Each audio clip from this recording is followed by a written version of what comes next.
दोस्तों नमस्कार। कैसे हैं दोस्तों आप लोग। दोस्तों जैसे कि आपको पता ही होगा कि जो कोरोना वायरस का जो प्रकोप है ये लगातार बढ़ते जा रहा है।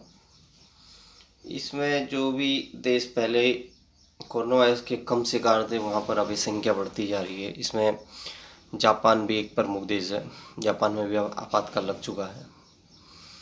और इंडिया की बात करें तो इंडिया में अभी तक जो कंफर्म केसेज है वो 16,000 के करीब है। और इसमें सबसे ज़्यादा जो रिकवरी का केस जो इंडिया में है वो है 2400 के करीब रिकवर हो चुके हैं। और मरने वालों की संख्या इसमें करीब 500 है। लेकिन पूरे दुनिया की बात करें तो इसमें करीब 23 लाख करीब कंफर्म केसेज हैं और 1,60,000 करीब जो मरने वालों की संख्या है। और रिकवर करीब 6 लाख लोग हो चुके हैं अभी तक इसमें। तो बाकी देशों के मुकाबले जो भारत का स्थान है वो काफ़ी इसमें आगे है। और जो मरने वालों का जो ग्राफ है वो भी बहुत कम है इसमें।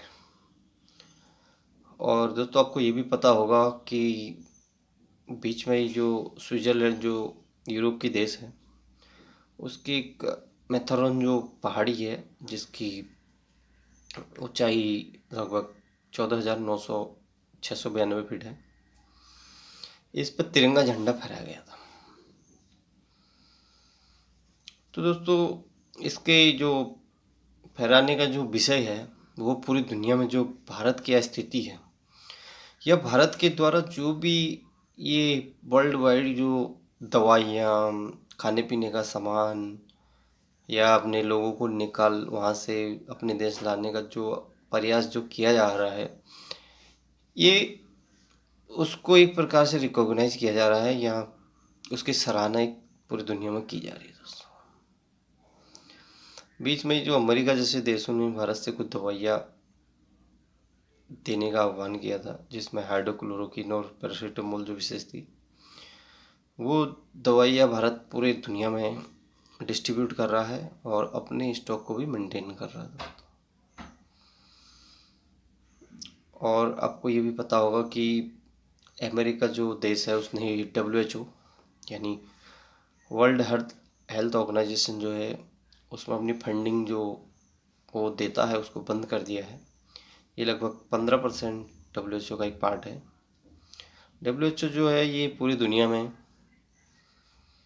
हेल्थ से रिगार्डिंग नई नई टीकाकरण, पोलियो और नए तरह की वैक्सीन ये सब डेवलप करने का काम करता है। कुपोषण, न्यूट्रिशन, ये सब क्या करता है WHO का काम है। लेकिन जो अमेरिका है उसने WHO की जो भूमिका है या चीन की जो ये वायरस की फैलने की जो समय जो था उस बारे में कुछ भी किसी देश को नहीं बताया गया। पहले तो WHO ने बोला था कि वायरस है लेकिन एक दूसरे से नहीं फैलता, लेकिन अब क्या है रिसर्च में सामने आया कि एक दूसरे से फैल रहा है।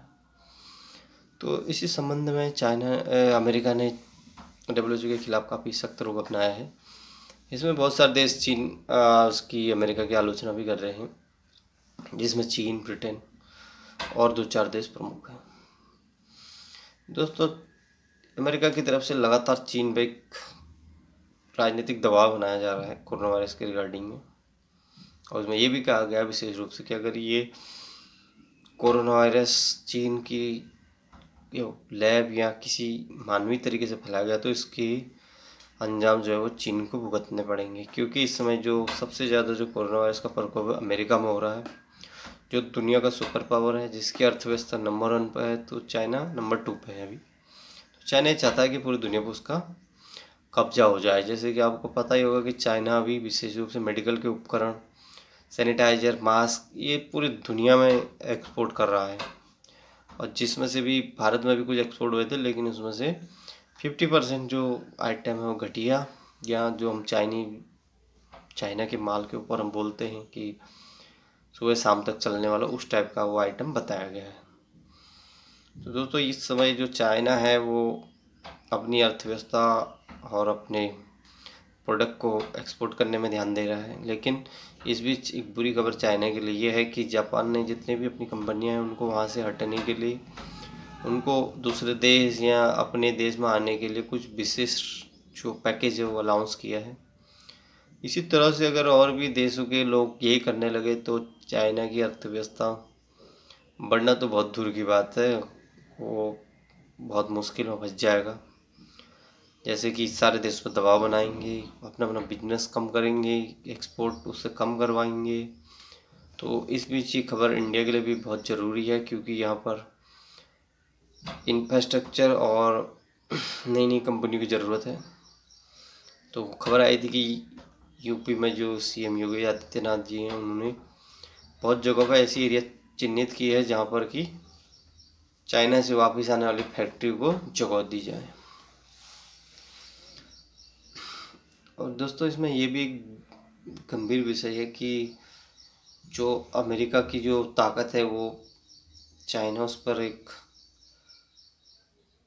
अटैक कर रहा है, लेकिन जो जानकार है वो ये भी कह रहे हैं कि अगर इसमें चीन की कुछ भूमिका पाई गई है, जांच के बाद जो सामने आएगा, तो उस वो वर्ल्ड वार जो 3 है वो भी स्टार्ट हो सकता है। तो ये अभी तक एक विचार ही है लोगों का, जिस हिसाब से सिचुएशन हो रही है। और इंडिया में भी जैसे अभी बताया गया है कि जो ट्रेन और जहाज़ की बुकिंग है वो 4 तारीख से स्टार्ट होगी, लेकिन कुछ सूत्र ये भी बता रहे कि अभी बुकिंग जो है 15 मई के बाद स्टार्ट होगी। तो देखते हैं आगे होता क्या है दोस्तों। आप देखते रहिए और आपको ऐसी अपडेट देती जाएगी। Thank you.